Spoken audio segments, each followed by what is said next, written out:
Brian said, if nothing else, it's Tommy. We must have great audio. There'll be amazing sound effects.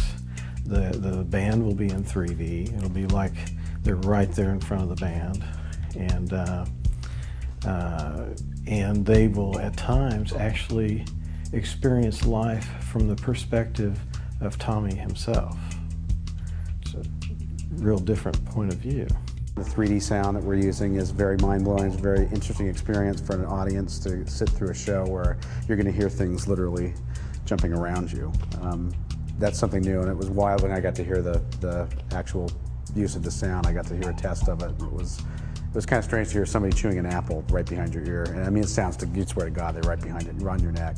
We saw Love in Las Vegas a couple of weeks ago, and one of the things that stood out for me was the sound quality.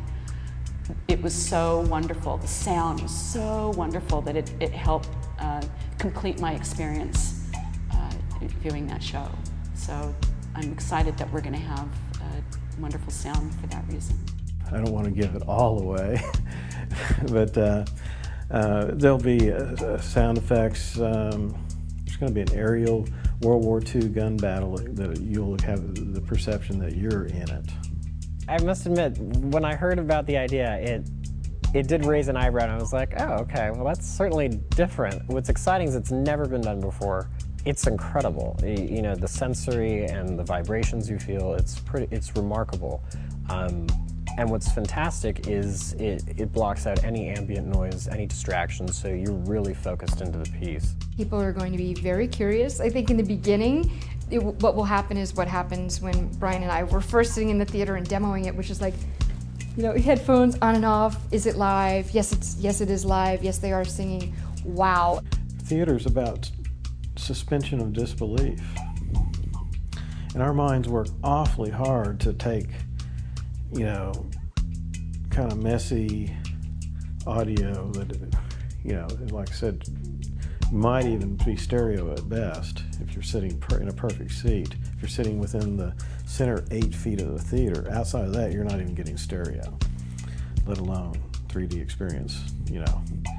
So I don't think it'll take long for doubters to change their minds once they hear the first words. The only thing that I and my musical director have talked about is really changing out the synth sounds that were used in the 90s, because they were the synth sounds of the 90s. I would like to go back and get samples of different sounds that were used on that original album.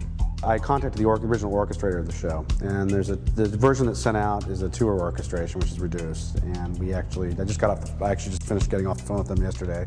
With the original copy house, they located the original string parts for the show that were used on Broadway, and the original percussion book that was used, not the drum kit book, but the actual orchestral percussion book that was used on Broadway, and are actually granting us the license at the orchestrator's request to use the material. And I think that's going to be cool from a musical standpoint.